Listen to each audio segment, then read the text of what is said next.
Hey, Eastern Oregon, thank you for joining us today on this Tuesday, May the 18th on AM on EOAlive. Hey, it's a good day, man. How are you? What's up? Are you sure it's Tuesday? I don't know. I had to. Yeah. So the truth is that I have to cheat. I have to write this down every time. Yeah. Last week for a whole day, I thought it was the wrong day. Yeah. Well, I remember that you kept like accusing me of missing things or something. It's like, dude, you're on the wrong day. Yeah. A whole day. And then that story about last night was funny. I called you. I was like, are you having a dodgy brain fart? Like, are you having issues here or what? Like, and then come to find out you were talking about the actual post and not about the day. That was funny. Yeah. No, I was cracking up. Yeah. And you actually called back within a short period of time after you got the text message. Yeah. Yeah. It like all this. all this communication works somehow. I have to keep it consistent across the board. That way people don't question me. You know what I mean? Like when I tell Dana I'm going to call him back and then I call him back like 3 days later. Yeah. It has to be consistent across the board, right? Yeah. You kind of know that wouldn't work for me, but no, I know. I always get back to you usually. I know you do. Man, yeah. What a weird day it is today. Why do we keep getting all this weird weather? I know. I was trying to. Where'd the weather go? There it is. It's that's the only thing that is disheartening about. Oh, like Dana's calling me out in front of everybody too. You never called me back. That's like, hey, Dana. If it's like important, I'll call you back tomorrow. All right. Yeah. I'll let you guys have a personal moment if you need to call him. No, I talked to him yesterday. I called him. We're doing that. Oh, we're presenting that scholarship at the high school next Tuesday, a week from today, for the Doug Tracy Memorial Tournament that we put together and raised almost $5,000 for. Cool. Yeah, that should be cool. Yeah, and you're giving that to 2 kids. So we're giving 1,000 to 1 male and to 1 female, and then we have enough money to pay for the scholarship for next year too. Wow. And you and I talked. You sound like you had some great applicants. Oh, dude, it's so crazy. Like these kids, man. Like I think I was talking to the counselor at the high school, and I think she said they have like 11 or 12 valedictorians in this class, and the class is not that big. Yeah. I don't know about you, but there weren't that many smart kids when I was in high school. No, half of my class didn't even graduate. My class is one of the worst LHS in history. Yeah. Yeah. It's kind of to think that there are 12 kids with perfect GPAs or better. Or better. Yeah. That's the crazy thing. It's the or better part. Yeah. Well, wow. Well, hey, let's look at the weather here. Some weather and get this thing going. There's Swaggy P right there, the weather kid. Swagged out. Possible showers. Looks like it might be this afternoon it gets a little bit clear, and then after that and then I was thinking about putting my air conditioners in yesterday too. That probably would work. And then tomorrow, same, a little bit colder. I mean, yeah. And if you guys want to check out the weather, Gabe posts it on our page every morning, and then he does a weather show on Friday. So pay attention to that. And that's brought to you by Nate Conklin State Farm. And just, check him out. I mean, he's a 16-year-old and he straight kills it. He's awesome. Yeah. I mean, it's remarkable how good he is for his age. There's a lot of, and there's a ton of stuff going on. If you haven't noticed, that we've started a daily news roundup that's coming out at 5:00 every day. Megan is helping us do that. The weather is a part of that, the weather for the next day. And then also, if you have an Alexa, you can go into your Alexa settings and say, hey, Alexa, play my daily news flash. And you can program that to go get the daily news roundup and have it play that. And that's kind of a cool function. So follow us on Twitter and Instagram, download our app. The link's in the comments there. So just go to the Play Store or Apple, either or. Yeah. And we have a Roku app coming soon too. So be ready for that. Yep. So lots of good things going on. Yep. So so this day, how many years ago? That would be 31 years ago. Wow. 31 years ago. What we're doing this day before early. All right, we'll talk about that one real fast and then we'll get to the guest. Yeah. So if anybody types it real fast, don't Google it, Dana. I know don't cheat. But if anybody types it in the comments, maybe I'll have a little prize for you. What happened on this day in 1980? Yeah. It's not a stretch though. I mean, no, people should know. I mean, I didn't even live in, I was 1 year old and I know what happened on this day in 1980. You were 1 year old? I was 1. Oh my gosh. That you're a child. You feel old? Yeah. It was and there. And the event was, It was Mount St. Helens blowing up. Yeah. You gave it away. I was going to give away a prize. Oh, I'm sorry. Yeah. Okay. It's all right. It's over now. Dana, you lose. Yeah. Or whoever else is watching, Jimmy. We'll do Mike it another Bowen time. in his recliner. He's probably watching. You lose. All righty. Well, hey, let's pull our guest in today. It's really nice to have Chris Jennings with us, and Chris Jennings is one of the creators and starters of the Eastern Oregon Film Festival. And Chris is you've kind of jumped in and done something totally different than what you guys have done in the past. And it's cool. Tell us a little bit about it, and then we'll bring in the rest of the crew that are joining us today. Sure. So, after last year's festival, which we did mostly virtual because of COVID, we decided to go after kind of a new program element that we've thought about doing for a long time. And after meeting with some of the filmmakers during the festival, thought we might have an opportunity to pull it off. So we got some funding together, some ideas together. I collaborated with Nelson, who we could talk to, some filmmakers, and put a program together. And we launched this residency program. I think our first conversation was October 20th last year, and we launched it April 30th this year. So it was a really quick turnaround, but we're really excited. We have 6 visiting filmmakers here from a pool of 45 applicants. And they've come here and they're staying at Hot Lake Lodge for a month, and they're working on feature-length screenplays.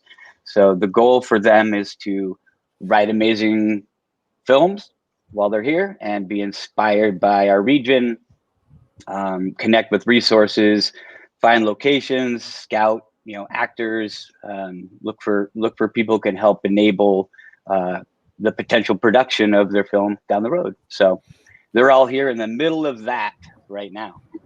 So the funding that you gathered is to pay for their room and board for a month. Is that essentially it? Yeah. So at least they're not. Yeah. So at least they're not losing money while you're here, right? So right. One of the major pieces of it was really, how can we remove all barriers, hurdles, things that typically keep people from getting kind of the artistic work done, because it takes time and it takes energy, and that's hard to do day to day. So that was kind of our goal, was like bring a space, or bring people to a space that gives them the freedom to really work. So how's that working out for the group here? Are you working? Terrific. Yes. So why don't each of you tell us where you're from real quick, and kind of what, if you have a favorite vibe in the filmmaking thing, and Nelson, why don't you take it away, start for us. Yeah. Sure. Yeah. My name's Nelson Tracy. I am coming in from Los Angeles, and in terms of favorite vibe, that's difficult. And I think all of us are people who love all kinds of movies, but I like dramatic stuff. I've kind of made my career mostly in documentaries, so I think that some of that informs the stories I like to tell. And yeah, happy to be here. Excellent. Parker. Yeah, I'm from Wisconsin. I have been all around, lived in some other places, including LA for a long time, and Alaska, and a handful of other places. But I'm back in Wisconsin right now. My favorite vibe, like Nelson, it's hard to choose. I really like, all kinds of film, from like the most, like I go see like the big Hollywood blockbusters, and I also like very like avant-garde, like experimental film, and everything in between. But in general, film that kind of focuses on real life and sort of like brings those small moments from real life to the screen. Great. Natalie. Hi, I'm Natalie Metzger. I am based in Los Angeles, but from Florida originally. And I'm a total sci-fi nerd. I love anything that has science in it. So that's one of those scripts that I'm working on. But I also, like Nelson and Parker, love the whole gamut of films. And so I'm also actually working on a second script right now that's more of a dramedy kind of style. But yeah, it's been absolutely amazing being up here. Cool. And Alexander. Hey, Alexander Craven. I am originally from Denver, Colorado, but I've been in Los Angeles for around 12 years now. And I think my thing is kind of cross-genre suspense stories that have a human element kind of at the center of it, usually a sort of psychological type of thing that ropes you into the story and makes you understand the characters more. But then, you know, I love a big Hollywood movie too. So yeah, kind of a blending of those things. Yeah. Well, cool. Well, we're glad that you are all here. And is this unique? I'm totally in the dark. Chris and I had a little bit of a conversation yesterday about what you guys are doing, but is this residency thing, does this happen? Nelson, it sounds like you were a part of helping Chris initially kind of put this together. Is this something unique, or do other areas do this?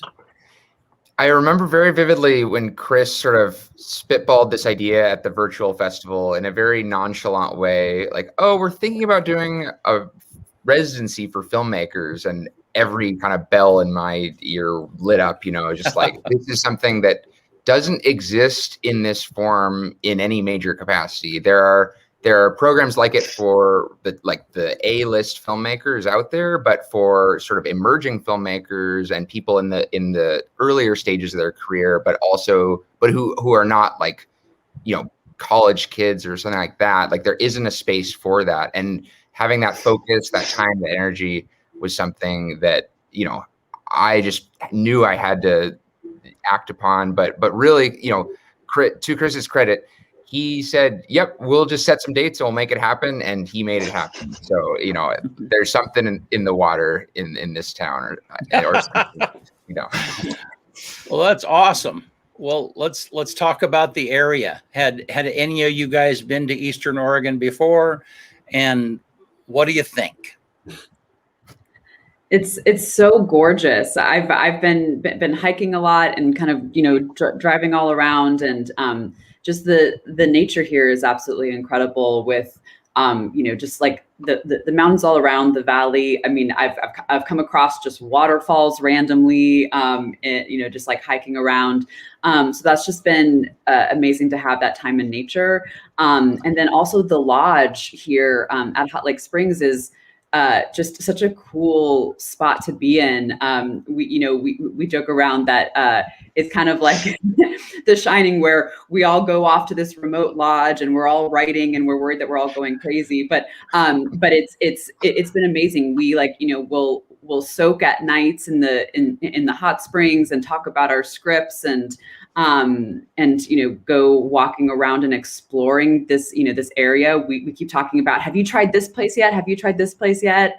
It's been pretty amazing getting to explore the area. That lodge, by the way, I slept in that lodge when I was in high school in 1996. And it was nowhere near as nice as it is now. You had to go by a no trespassing sign. Yeah. There's actually a video on YouTube from 2001 of some kids that went out there and took like a 45-minute video, like documentary of the inside of it when it was all broken down, and it's quite interesting. I mean, it's exactly how I remembered it, and now he's just done a fantastic job out there. It looks so good, and to just get past all that old, like, because they had it on like World's Scariest Places and all this stuff, and really, I slept out there, and it wasn't that scary. I mean, you heard some noises, but you should. It's a huge building, and there's pigeons and animals and all kinds of stuff. Yeah, and frankly, I'm just a little jealous because you guys are seeing the hotel really before a lot of locals. I mean, and Chris was kind of describing the arrangement that he made with them ahead of time to get you guys out there, and it was really early in the whole. I mean, maybe talk about that for a minute, Chris. How that came Sure. about. Yeah. Yeah, I mean, I think, right off the bat, as we looked at building this program, lodging was kind of the biggest challenge.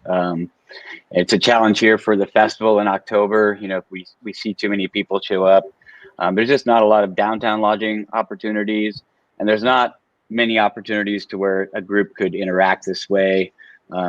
So I caught wind of, I think, their first public room or Airbnb room they were doing privately, and I had met Mike and the owners previous through the RV park. So I reached out to them, and it was just really quick to be like, hey, what's your timeline look like? Where are you headed? Can we have 10 rooms?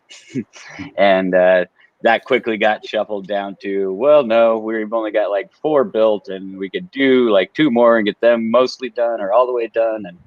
And so, kind of working along with Scott since we started this, really kind of just making sure we could kind of get as much bang for our buck as we could, support as many residents as we could, because we felt that's kind of the no-brainer, and that I think is the one of the beautiful selling points of this program. And there's a lot of other things that we could offer here locally, but I don't think without that without that opportunity, and you guys could speak otherwise, but I think that's really the icing on the cake that makes this unique. And so I'm really hopeful we can maintain that partnership, because I think it'll draw some really incredible talent and hopefully some great story making. So the book and movie Misery came to my head, but like 4 people.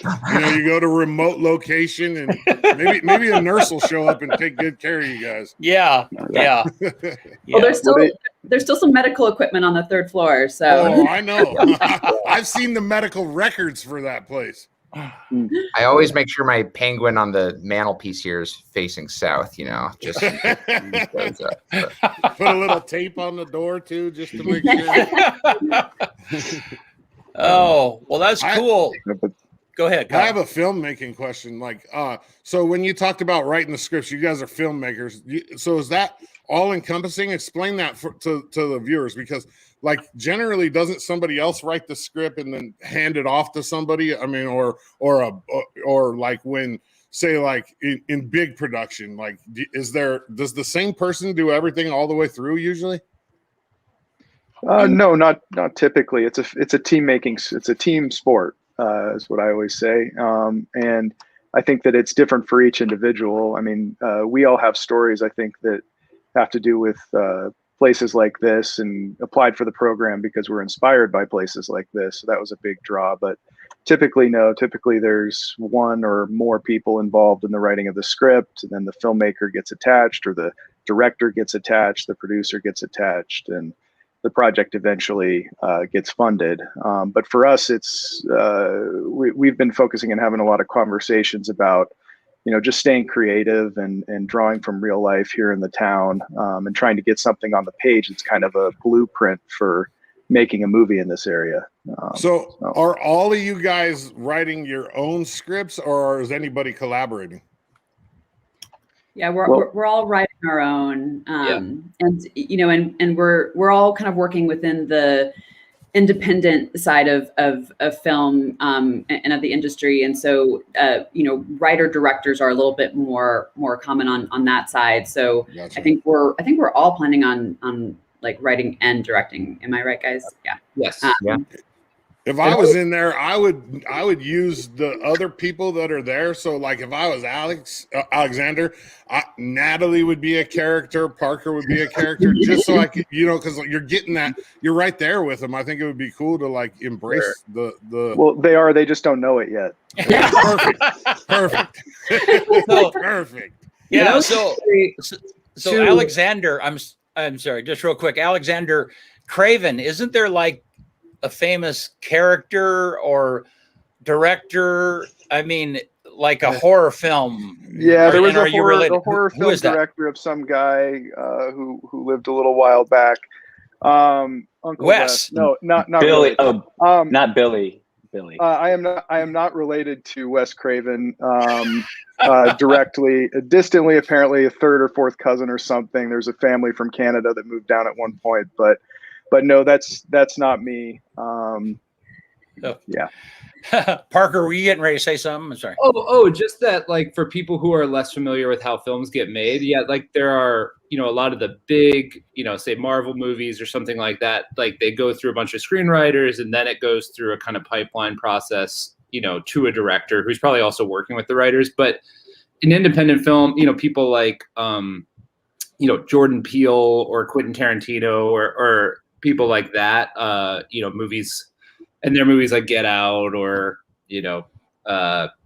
Kill Bill and Once Upon a Time in Hollywood and Us, like those are very much like these people sit down, they write a script, and then they go and direct it. And so I think we're more in that model of kind of like we have our own ideas, we write them, and then we're directing, and we're also really, at least in some sense, kind of producing our own scripts. Like we're figuring out how to actually get them made, in many cases figuring out how to get the money and the resources and the people to make them happen. So we're really doing everything.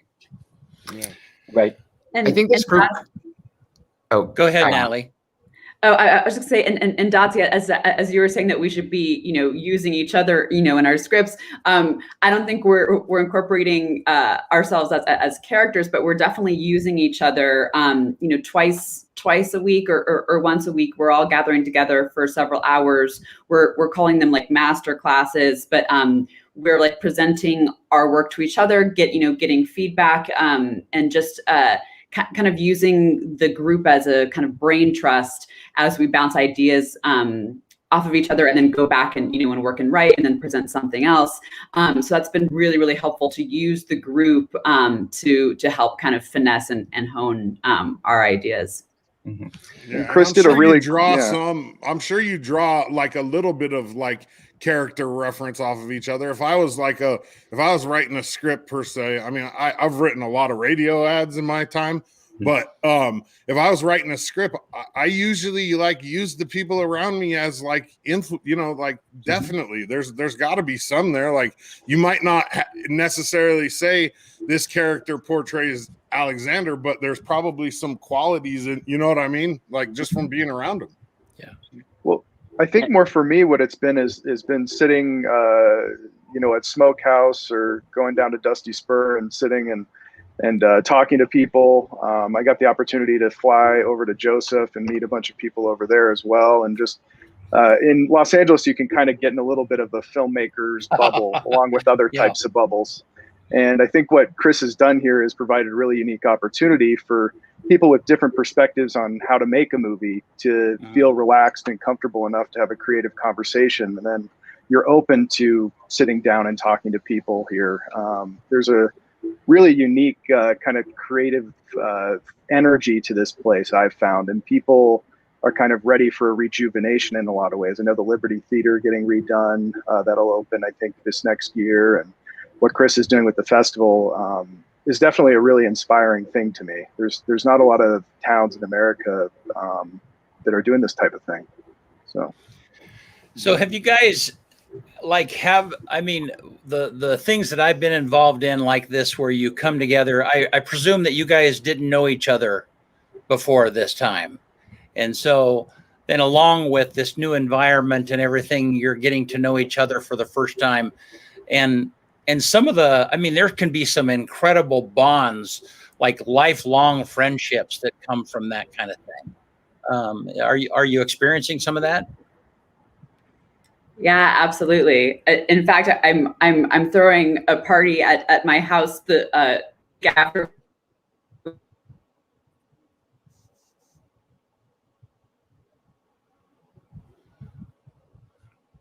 think there was a hiccup.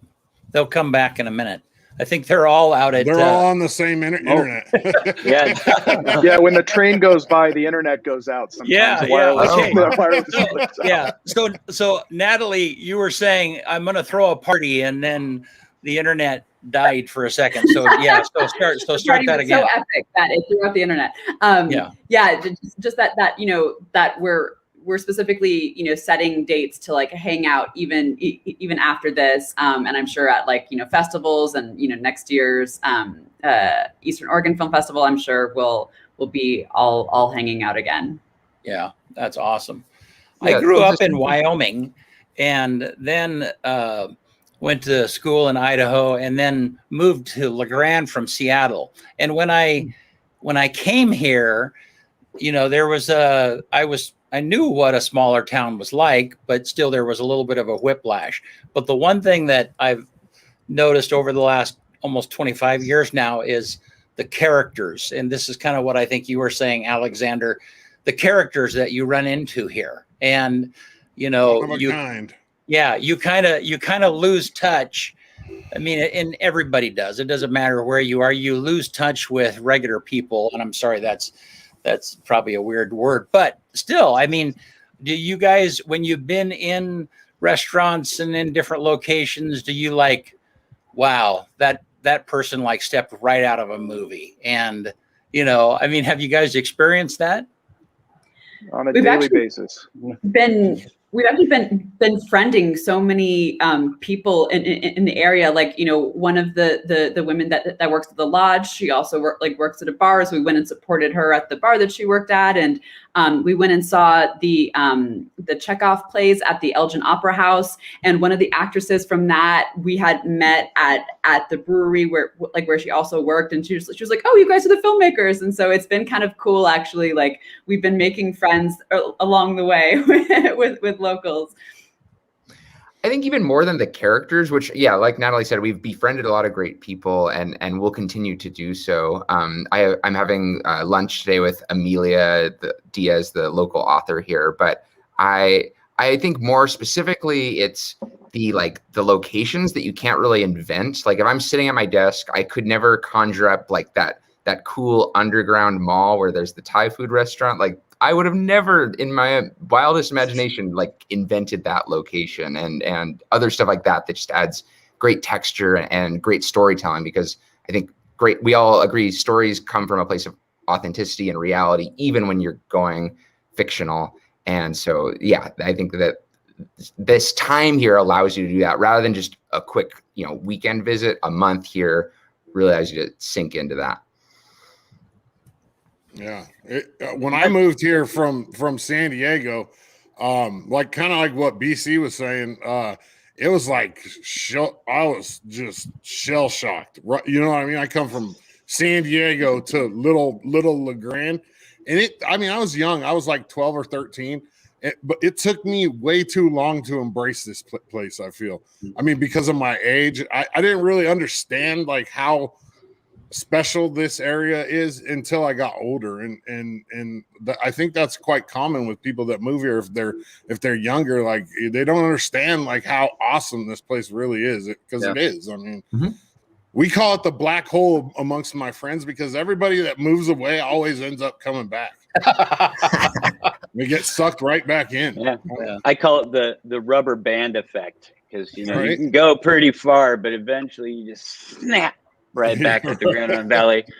But I want to, touch on all of this in terms of kind of the strategy behind the program, and everyone's speaking just wonderfully to it. Is, part of the festival's strategy moving forward is to not only continue to grow a really strong 3-day cultural event, that's tourism driven, it's downtown, it's, providing, engagement in our community. But as the Liberty comes online, we're going to start programming monthly and running a program there. And then, by adding this residency, we've now put this piece in the springtime where we're actively engaging the industry. We're bringing, makers and industry professionals into the Valley to connect with businesses, connect with resources, really not only in this case, write the script, but, start some of that groundwork for how do we make the production viable in Eastern Oregon. And so working with partners like Oregon Film and Roundhouse Foundation this year to help kind of bring this program forward, I think we're working towards building this cycle. So, we engage, the artists right off the bat, give them the freedom to create, incentivize it, inspire them by the Valley. They come back and make their movie, which has, an impact economically, both with, outside funding and engagement with local talent and locations. And then they come back and show their film. And so we create this cycle of engagement within, the industry of independent film and media, and see some of those that dollar number that we hear about in Portland. Right? It's like a $300 million a year industry in Oregon, but that's on the other side of the state, right? So my goal really is, and through the festival, to start incubating and nurturing that industry, and so that's recruiting talent, that's incentivizing wonderful creatives like folks we have here to explore it enough that it sticks in their mind, and then we get the consideration that I think it is deserved. I have another question for the group. If the people watching want to access something that you guys have made in the past, how do they do that? Nelson? I mean, yeah, I think we all probably have, or like our own websites and stuff. But yeah, if you go to, my website is my name. It's hnelsontracy.com. Put it in the comments here. And yeah, other people. Yeah, I think go to the film festival. I just put my my website in the comments as well. Yeah, so mine's NatalieMetzger.com. Good. And a few folks, just to throw out a few of these folks have had or have connections to films that have showed at previous festivals here, whether virtually or they're in person. So some of those archive pieces, one of those programs we're trying to grow is our kind of remodeling our new membership model as we build this program out. So looking at creating archive access to past films for memberships and working with things like that in the future. So, keep in touch with us on that too. And we'll try to always keep you connected to the filmmakers we're working with. And also, all of us are people. Oh, I was just going to say, we're all people who are very independently minded. I mean, it's yes, there are 6 of us here, but we're all kind of working independently to build our own projects. And so it takes a certain type of person and a certain type of filmmaker to want to come out here, but really with the intention of building momentum towards production and producing. And so, yes, it's a writing residency, but it's definitely with the future in mind, with producing and directing. And that's something unique about all 6 of us, is that we all have that spirit of can do, make it happen, just like Chris, figure it out. Yeah, and to that point too, I think there's a stigma attached to, like, if somebody's going to make a movie in an area, the people are going to get taken advantage of, or the money coming in is only going to go to a select group of people. And part of being here for a month for me, I've worked on some bigger productions that have shot on location with Disney and stuff like that, and part of the being here for a month is getting to know those people and knowing the name of the person at the at the soda fountain and talking to people at breakfast, and learning kind of how the town ebbs and flows and what people want. I think is good, because then you come here and you're making something that is representative of the place and respectful of the place, and you can kind of conduct your business in that way. And we all want to be creative, and in a way, each business owner is that. So, yeah, really hope that something comes of this. I hope there is a production that comes back, and I think there will be. Yeah, that would be cool to see, down the road, just to check out what comes out of this. That would be really cool. I know the one of the films that excited me, like, I don't know why, but probably because I grew up around it, was the one that they did about Sammy. I don't even know who made that film, but man, well, I can tell you. Yeah, I'm sure you could. But talk about embracing like this area, because that's like when I was a kid, like Sammy was like famous. Like everybody knew who he was.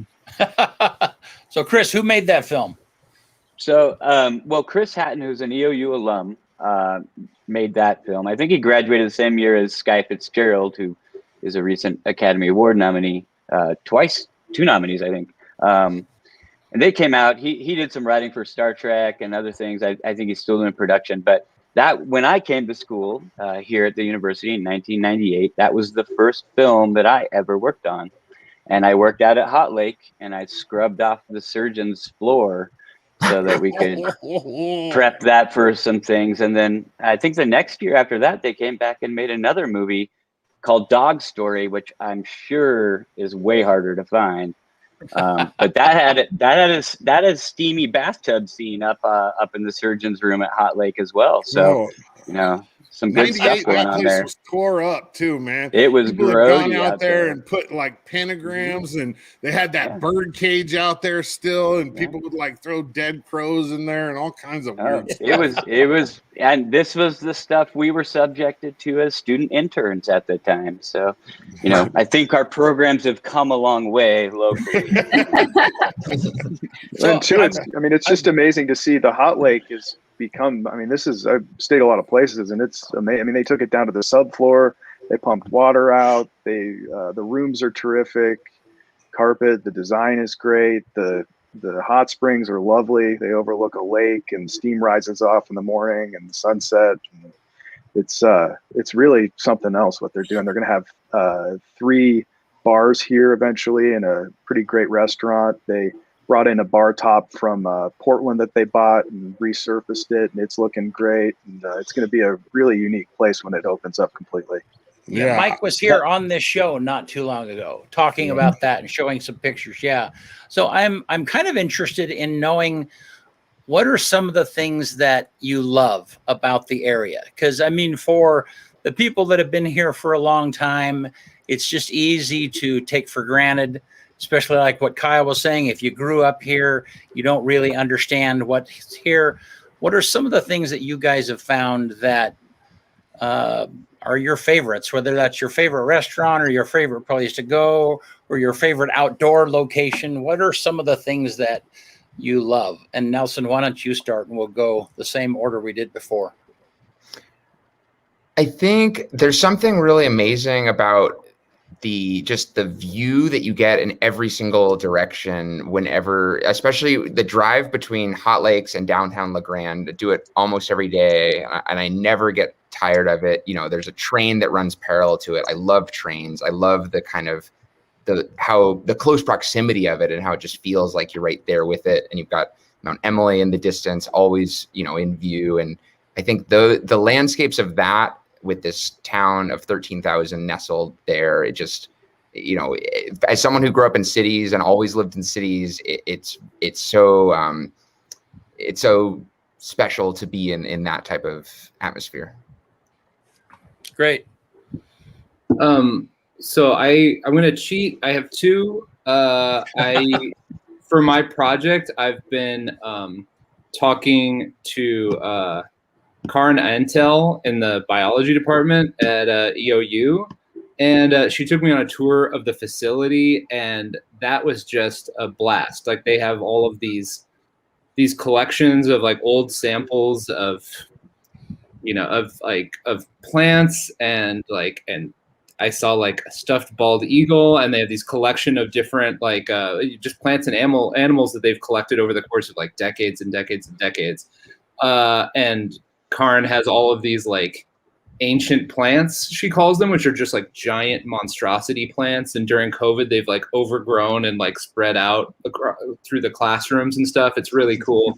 And then my second would be the archives. The archives like blew my mind. And I definitely want to get back there at least one more time before I leave. Awesome. I'm going to cheat too. I have 2.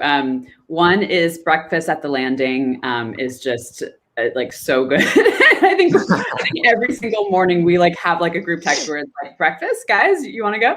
And the Liberty Cafe is also like, that breakfast was amazing too. But also the animals. So we have like a lot of marmots around the lodge, which are just like so cute and fun to watch. I saw a turtle the other day right near the lodge. The birds are just incredible. On our hikes, we've seen deer. So that's been just amazing, just to get back into nature and to see animals and the beautiful landscape is kind of what I've become obsessed with. Awesome. Yeah, I have a marmot sitting on the patio looking at me right now off to my side here. I think for me, first and foremost, it's been the people. I think that the people I've met here all keep their own kind of, and all are respectful of other people's beliefs, which I think is something pretty neat. met and had conversations with people that are part of LDS. I've met and had conversations with people that were Trump supporters, people that were Biden supporters. I've had conversations with people that are alienists. And I think that that's a unique thing, to have a town where everybody does want a sense of community at the end of the day. And everybody wants to hear what each other has to say. And they may not agree with it, and they may open carry a gun, or they may, be into apothecary and be an herbalist. But they all eat at the same place, and they all, share the land. And I think that this being such a large valley is a really unique thing, because you go to Union, or you go to any of the other small towns, kind of their offshoots of LeGrand here, and you get an even smaller microcosm of community. And there's agriculture, and there's manufacturing, and people work hard, and they like to make things. And I really relate to that. I think people underestimate how much making a movie is truly crafting and making something. And so that's been really inspirational. And then great hiking, great, beautiful mountain views, and a really diverse number of assets here. I mean, Nelson mentioned the train, which is pretty amazing. You've got farmland. My script has to do with wild horses and airplanes, and I've gotten to go flying, just out of the kindness of others. Actually, gotten to go up and go to EOAlive Lake, see that, which is a lot of people describe it as like the Swiss Alps of the United States, and I have to say, I've been there, and it definitely is on par with that. It might even be more beautiful in some ways. So yeah, I mean, I think for me, first and foremost, the people, but secondly, if you're from here and you're living in LeGrand, I mean, there's so much to do that, may not seem like that. It may not seem like that on the surface at first, or you may get used to it a little bit. But if you break out and you go to some of these other towns and talk to people, I mean, they want you involved in their life. That's been my experience. They actually do want to talk, although at first it may not seem that way. So yeah, Alexander, to reiterate what you said, I talk to a lot of people from out of the area. I interview a lot of EOU students, and they 90% of the time it's the people. When I ask them, what do you love about Eastern Oregon, it's the people. So when you combine that, the beauty of this valley plus the people, it makes it one of a kind. There's no doubt. And then the other thing is, in all the time that I've lived here, I've never heard a ground squirrel called a marmot. So I got a new name for it. We call them squirrels. No, they're bigger than that. You should go out there. You'll see. They're not squirrels. I know they're ground squirrels. I mean, that's what we call them in Eastern Oregon anyway, since I was a kid. The one looking at me right now is probably 20 pounds, so I don't know. that would be a nutria then, probably. Yeah, it's right in the middle there. It's between the two, I think. So has there been a moment for, and this might not have happened, have you guys had in a moment where it's like, I will never forget this? I mean, because there are sometimes when you get outside of your routine and you experience something different, that there's a moment where it's like, this will be, I call them mile markers in my life. It's like, whatever happens in my life, I will never forget what was going on in my life when I experienced that. Have any of you had any of those kind of experiences since you've been here?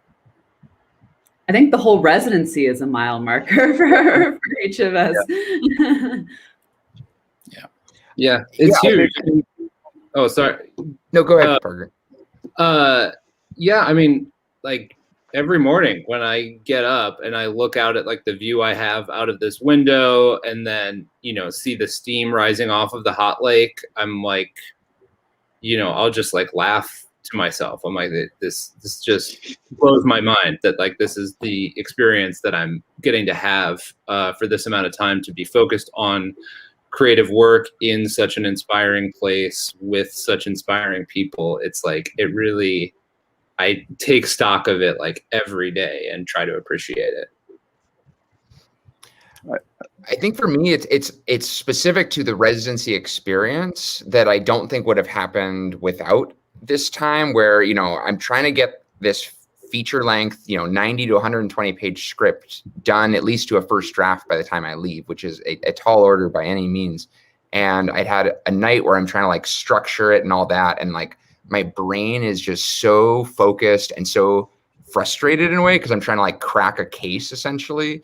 But that challenge of trying to do that would not have come without hours and hours of deep focused work and turning off all the distractions of my normal life that exist when I'm home and being able to dive in and reach that point of that challenge of trying to solve something that intricate.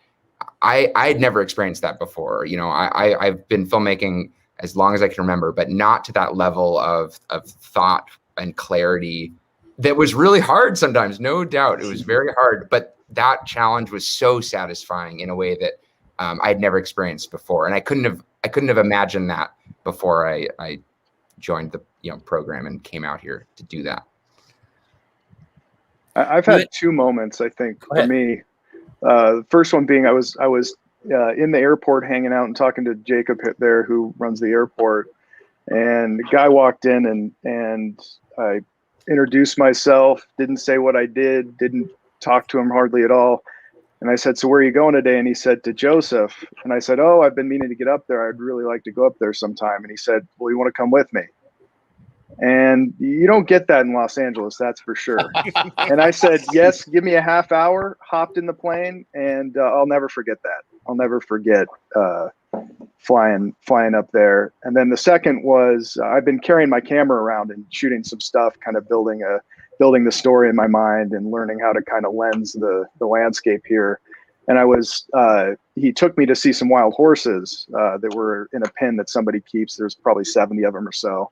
And I was filming, and one of them a white one walked over right to the lens, and I gotta actually pet it and stuff, which I guess they seem pretty skittish, but he came right over to me, and I got to film that, and that felt like some sort of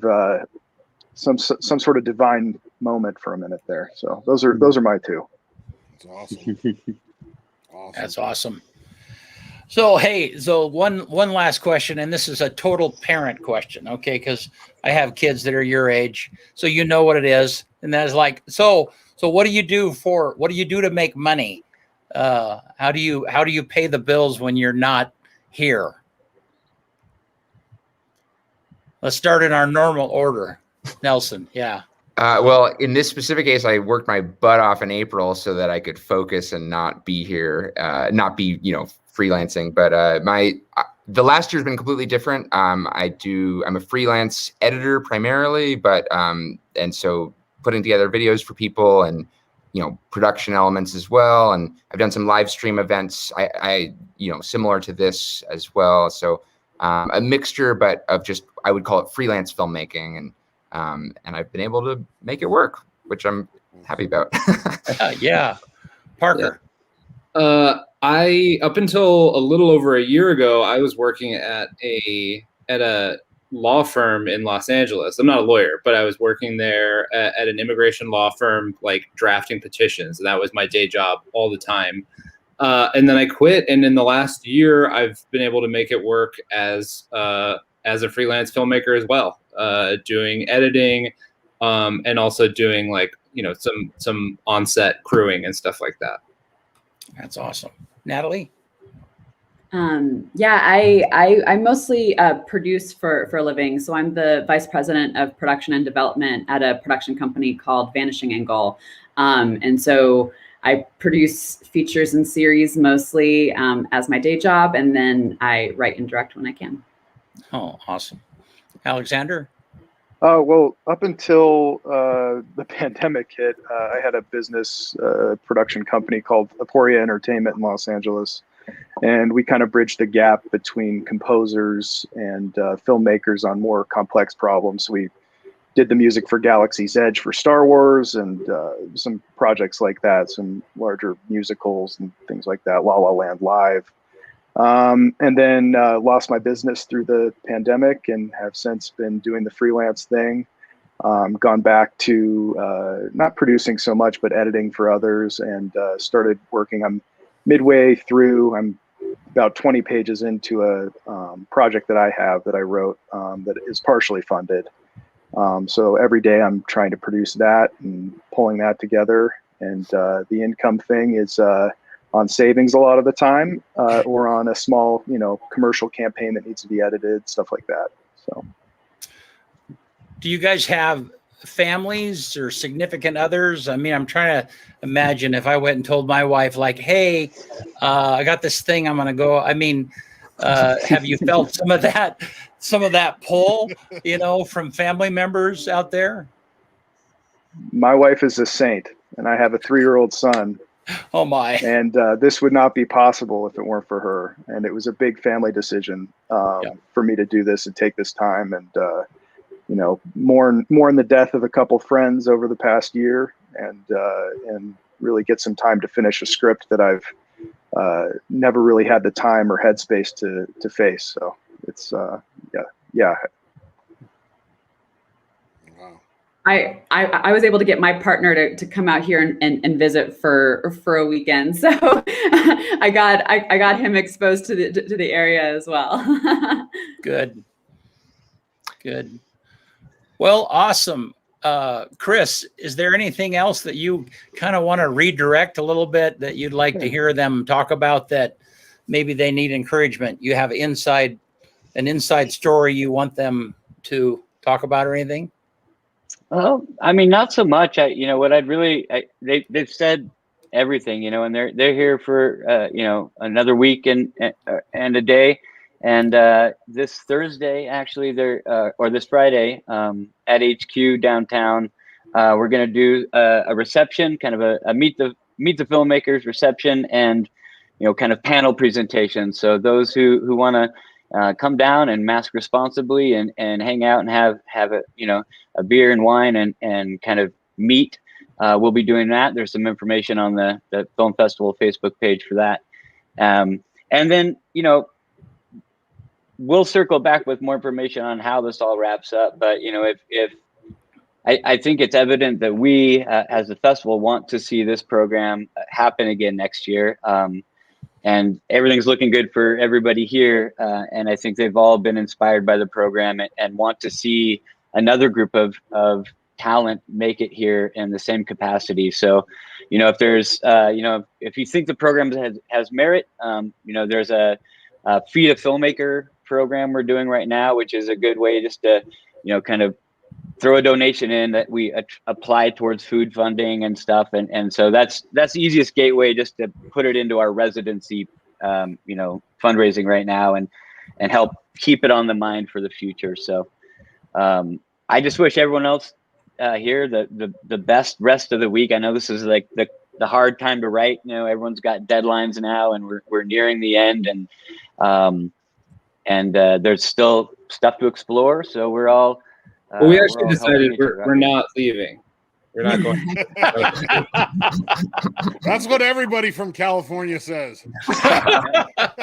Yeah, you'll be back. The rubber band or the black hole will get you. Yeah. Well, if you guys are ever downtown while you're still here, feel free to stop in and say hi. We're right.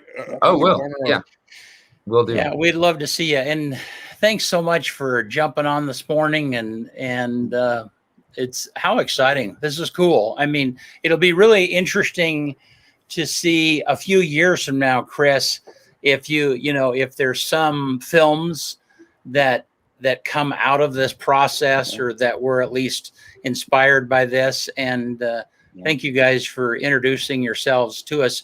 That's what I care. I care about people, and so that's what's fun is when we get to know you. And I think you probably found that with other Eastern Oregon folks. That's what matters, I mean, and you're absolutely right, Alexander, how unique it is that, on social media, there's so much that can divide us right now. I mean, it's just like a storm out there. But when you're seeing somebody face to face and you're engaging them and you can see their expressions and you have a cup of coffee or a beer with them, that's how we relate to people. That's what really matters.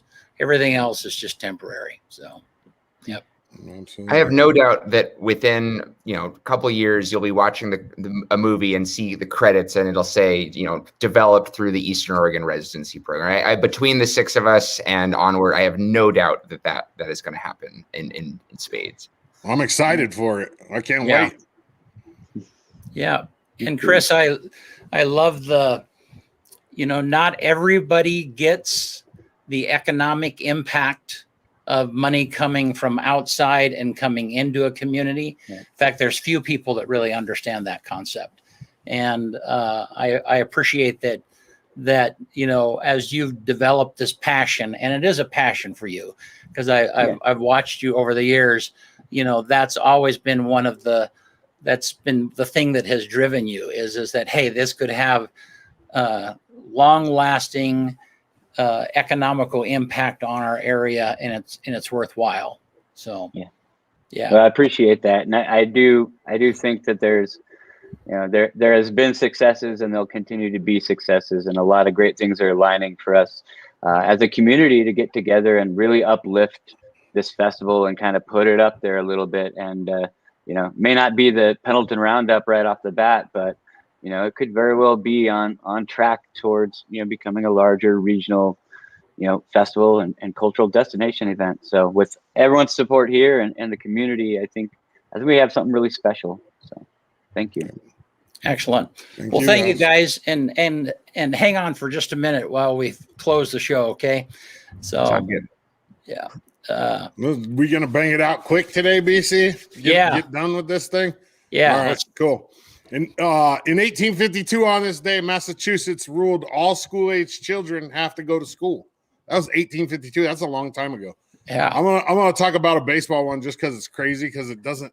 In 1897, Bill Joyce for the Giants hit 4 triples in one game. It's rare that you hit 1 triple in a game, but he hit 4 in one game. What year was that? That was in 1897. That was dead ball era, like way back in the old days. 1927, the Ritz Hotel opened in Boston, Massachusetts.